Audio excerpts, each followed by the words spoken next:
સહજાનંદ સ્વામી મહારાજની જય, સ્વામિનારાયણ ભગવાનની જય। સરસ મજાનો ભક્તો આજ ઘનશ્યામ પ્રાગટ્યોત્સવ ધામધૂમથી આપણે બધા ભેગા થઈને ઉજવ્યો। નાના મોટા સૌએ આનંદ કર્યો। ભગવાન જન જન થાય તો આનંદ ન હોય। અદ્ભુત ભક્તોત્સવ થયો અને આજે રવિવાર હતો। સવારથી તમે જો સ્વામિનારાયણ મહામંત્ર યજ્ઞ અને જલાભિષેકનો પ્રારંભ કર્યો, મહાપૂજા કરી, એમાં પણ બહુ ભક્તોને લાભ લીધો। ત્યારબાદ ઘનશ્યામ પ્રાગટ્યોત્સવ રાસોત્સવમાં તો માજા મૂકી દીધી। આખું નીચે પણ ગ્રાઉન્ડ ભરાઈ ગયું ને સભા ભરાઈ ગયો। બધાએ ખૂબ લાભ લીધો। ભક્તજનો અધિક માસના નવલા ઉત્સવો આવતીકાલે દશેરા છે। એટલે દશેરા તો બધા જાણો કેનો દિવસ? દશેરાનો ઉત્સવ એટલે રામાયણ પર વિજયનો દિવસ કહેવાય। એટલે આપણે દશેરામાં સમી પૂજન કરીએ છીએ। ખીજડાના વૃક્ષનું પૂજન કરશું, શોભાયાત્રા કરશું, શોભાયાત્રા સાંજે 7 થી 7:30 ભગવાનની શોભાયાત્રા આપણે નિજ મંદિરમાં ફેરવશું। ત્યારબાદ ખીજડાના વૃક્ષનું પૂજન કરશું અને પરમ દિવસે હાટડી દર્શનનો ઉત્સવ છે। શાકભાજીની હાટડી ભગવાન પાસે ફેરવવામાં આવશે। તો 4 વાગ્યાથી 7:30 વાગ્યા લગી હાટડી દર્શન બપોર પછી ખુલ્લા રહેશે। ભક્તજનો આ પ્રમાણે અધિક મહિનાના ઉત્સવ છે અને મહત્વની વાત એ છે કે તારીખ 8/6/2026 થી 14/6/2026 શ્રીમદ ભાગવત મહાપુરાણની કથાનું આયોજન અધિક માસ અંતર્ગત છે અને એમાં જન્મોત્સવ ધામધૂમથી તો મનાવવાનો છે। તમે કદી ન જોયા હોય, કદી ન માણ્યા હોય એવા આપણા મંદિરને વિશે કથા અંતર્ગત ભગવાન શ્રી કૃષ્ણ અને રૂકમણી દેવીના વિવાહ આપણે ધામધૂમથી કરવાના છે।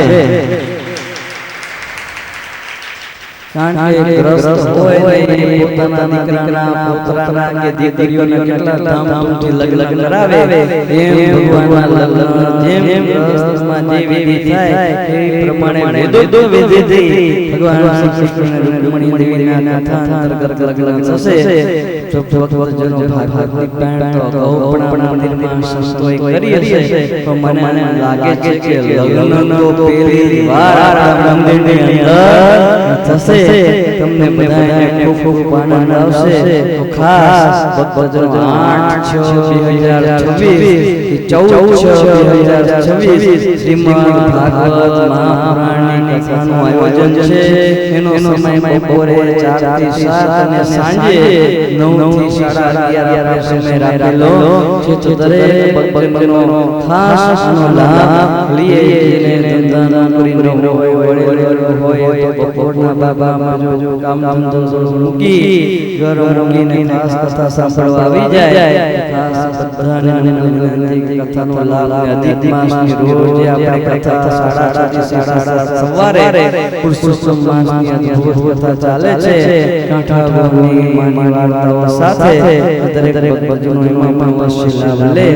આજના ઘનશ્યામ પ્રાગટ્યોત્સવના યજમાન એવા પરમ પૂજ્ય ભાવેશભાઈ જગદીશભાઈ કથિરિયા તે અત્યારે પધારશે। ભક્તજનો ખૂબ દેવ આચાર્ય સંત અને સત્સંગની સેવા કરે છે। આપણે હાર પહેરાવી અને સન્માન કરી અને ભગવાનને પ્રાર્થના કરીએ કે વિશેષ સેવા કરવાનો વધુને વધુ બળ આપે અને જતા ભગવાનના નામને પામે। સહજાનંદ સ્વામી મહારાજની જય। પરમ પૂજ્ય ભાવેશભાઈ કથિરિયા પધારશે। પરમ પૂજ્ય ભાવેશભાઈ જગદીશભાઈ આવો ને એમનો પુત્ર સહજ ભાવેશભાઈ કથિરિયા આપણે હાર પહેરાવી સન્માન કરી।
ચરણે શીશ ધર્યાથી ચરણે શીશ ધર્યાથી દુઃખ નાખ્યા તોડી પ્રભુ જય સદ્ગુરુ સ્વામી નારાયણ નર ભ્રાતા દ્વિજ કુળ તનુ ધારી પ્રભુ દ્વિજ કુળ તનુ ધારી પામર પતિત ઉદ્ધાર્યા પામર પતિત ઉદ્ધાર્યા અગણિત નર નારી પ્રભુ જય સદ્ગુરુ સ્વામી નિત્ય નિત્ય નૌતમ લીલા કરતા અવિનાશી પ્રભુ કરતા અવિનાશી 68 તીરથ ચરણે 68 તીરથ ચરણે ઓટી ગયા કાશી પ્રભુ જય સદ્ગુરુ સ્વામી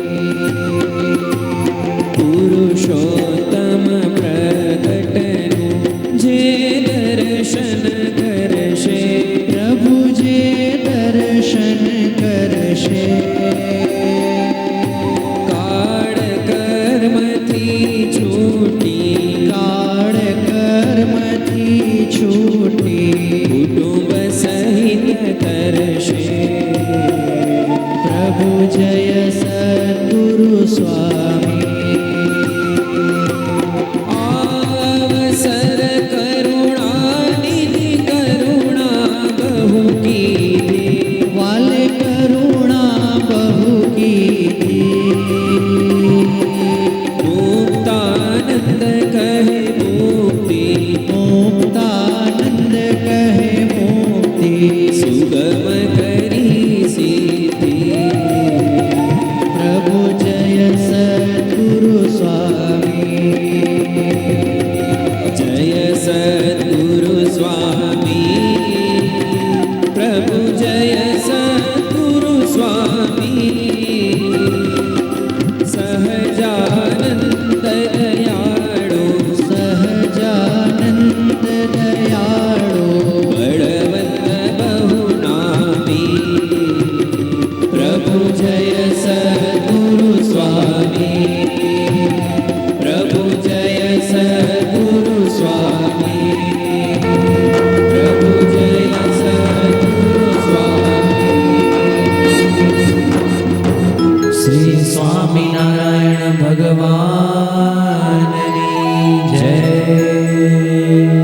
રામકૃષ્ણ ગોવિંદ જય જય ગોવિંદ રામકૃષ્ણ ગોવિંદ જય જય ગોવિંદ હરે રામ ગોવિંદ જય જય ગોવિંદ હરે રામ ગોવિંદ જય જય ગોવિંદ નારાયણ હરે શ્રીમન નારાયણ હરે નારાયણ હરે શ્રીમન નારાયણ હરે શ્રીમન નારાયણ હરે શ્રીમન નારાયણ હરે કૃષ્ણ દેવ હરે જય જય કૃષ્ણ દેવ હરે કૃષ્ણ દેવ હરે જય જય કૃષ્ણ દેવ હરે જય જય કૃષ્ણ દેવ હરે જય જય કૃષ્ણ દેવ હરે વાસુદેવ હરે જય જય વાસુદેવ હરે વાસુદેવ હરે જય જય વાસુદેવ હરે જય જય વાસુદેવ હરે જય જય વાસુદેવ હરે વાસુદેવ ગોવિંદ જય જય વાસુદેવ ગોવિંદ વાસુદેવ ગોવિંદ જય જય વાસુદેવ ગોવિંદ જય જય